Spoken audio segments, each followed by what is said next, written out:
Halo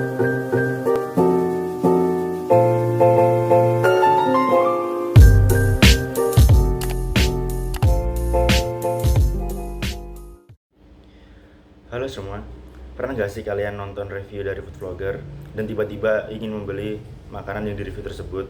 Nah, video kali ini saya akan menjelaskan hubungan antara persepsi terhadap food vlogger dan keputusan membeli makanan berdasarkan analisis data statistik yang menarik. Sebelum lanjut pembahasan, kita akan bahas dulu apa itu food vlogger.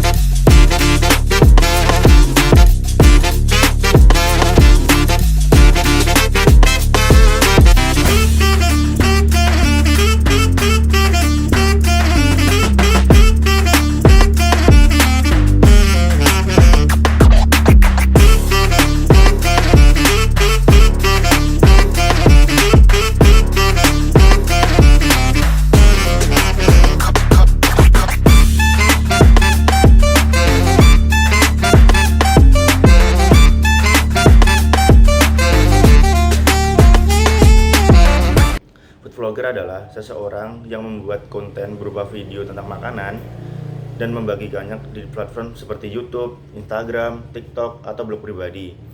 Konten yang dibuat biasanya mencakup ulasan makanan, rekomendasi tempat makan, pengalaman mencicipi makanan di berbagai lokasi, tutorial memasak, atau eksplorasi kuliner dari daerah tertentu. Food vlogger seringkali membagikan pendapat mereka tentang rasa, harga, suasana tempat makan, serta tips seputar kuliner. Mereka biasanya memiliki audiens yang tertarik pada dunia kuliner, baik sebagai pencinta makanan, pencari rekomendasi restoran, atau sekedar penikmat konten hiburan. Di Indonesia, ada banyak sekali food vlogger yang terkenal, yang membagikan konten menarik seputar makanan dan kuliner. Yaitu ada Next Carlos. Gue lagi ada di Bekasi. Ini jarang-jarang gue nemu makanan kayak begini. Namanya siapa? Ada Tan Boy Kun.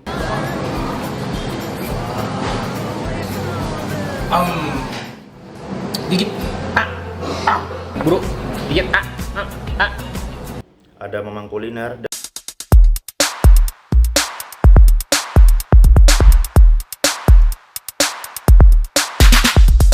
Yuk balik lagi di channel Mamang Kuliner Dan lain sebagainya. Nah, untuk memahami pengaruh persepsi terhadap food vlogger pada keputusan pembelian makanan, saya menggunakan data regresi linier. Mari kita bahas poin-poin penting dari hasil analisis tersebut. Pertama-tama kita akan bahas tentang R-square. Pertama kita lihat nilai R-square sebesar 0,748 menunjukkan bahwa 74,8% variasi dalam keputusan pembelian makanan dijelaskan oleh persepsi terhadap food vlogger. Artinya, semakin positif persepsi terhadap food vlogger, semakin besar juga pengaruhnya terhadap keputusan pembelian makanan.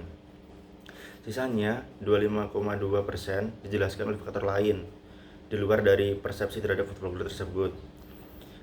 Jadi, semakin tinggi nilai R-square, semakin baik model dalam menjelaskan hubungan antara persepsi terhadap food vlogger dan keputusan pembelian makanan. Jadi, ini juga membuktikan bahwa persepsi konsumen terhadap ulasan dari food vlogger memiliki dampak yang sangat kuat. Jadi food vlogger punya peran besar dalam mempengaruhi konsumen. Lalu bagaimana dengan korelasinya? Jadi nilai korelasi di sini memiliki indeks sebesar 0,8649, mengindikasikan hubungan yang sangat kuat dan positif antara kedua variabel tersebut. Jadi, jika seseorang memiliki persepsi yang semakin baik terhadap food vlogger, mereka cenderung semakin tertarik untuk membeli dan mencoba makanan yang direkomendasikan. Yang kedua, kita membahas tentang F-hitung. Nilai F-hitung sebesar 83,1227 menunjukkan kekuatan hubungan antara variabel independen X dan variabel independen Y. Yang ketiga, kita menjelaskan tentang F-tabel.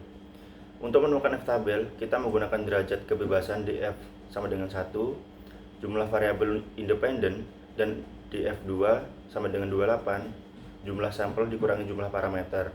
Pada tingkat signifikasi 0,05, nilai F-tabel sekitar 4,20.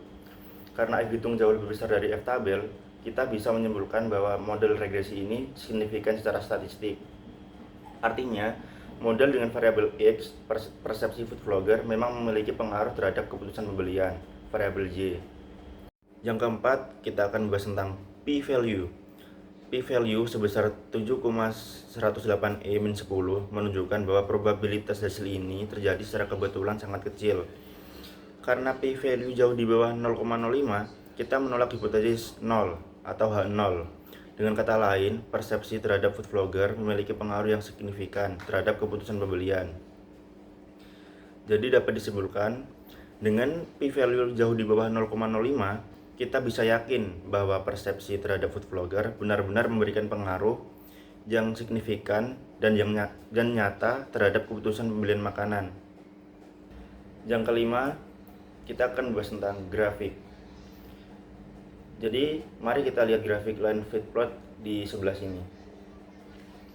Sumbu X adalah persepsi terhadap food vlogger, sedangkan sumbu Y adalah keputusan pembelian. Titik biru mewakili data aktual, sedangkan garis hitam adalah garis prediksi dari model regresi linear. Kita bisa melihat di atas ini bahwa titik-titik data cenderung mengikuti garis regresi, menunjukkan hubungan positif yang kuat antara persepsi terhadap food vlogger dan keputusan pembelian. Semakin tinggi persepsi positif terhadap food vlogger, semakin tinggi juga prediksi keputusan pembelian. Kesimpulan, berdasarkan analisis ini, kita dapat menyimpulkan beberapa poin penting. Yang pertama, persepsi terhadap food vlogger memiliki pengaruh positif dan signifikan terhadap keputusan pembelian makanan. Yang kedua, R-square sebesar 0,748 menunjukkan model ini sangat baik dan dalam menjelaskan hubungan tersebut. Dengan 74,8%, variasi dijelaskan oleh persepsi terhadap food vlogger. Artinya, peran mereka sangat penting. Yang ketiga, nilai F hitung dan p-value yang signifikan membuktikan bahwa hubungan ini tidak terjadi secara kebetulan. Yang keempat, nilai F hitung lebih besar dari F-tabel yang menunjukkan bahwa kita menolak hipotesis 0. Yang kelima, grafik. Grafik menunjukkan bahwa data mengikuti garis regresi dengan baik, yang memperkuat hasil analisis kita. Dapat disimpulkan bahwa persepsi terhadap food vlogger sangat berpengaruh dan signifikan terhadap keputusan pembelian. Berikutnya adalah saran untuk perusahaan. Berdasarkan hasil analisis tersebut, ada beberapa saran strategis untuk perusahaan. Yang pertama, kerjasama dengan food vlogger.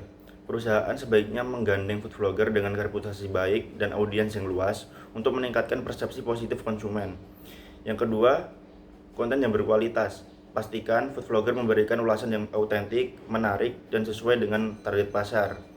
Yang ketiga, pantau respon konsumen. Gunakan survei atau analisis media sosial untuk memahami bagaimana ulasan dari food vlogger memengaruhi perilaku pembelian. Yang keempat, kampanye pemasaran terpadu. Gabungkan strategi promosi melalui food vlogger dengan media lain seperti iklan, influencer lain, dan media sosial untuk hasil yang optimal.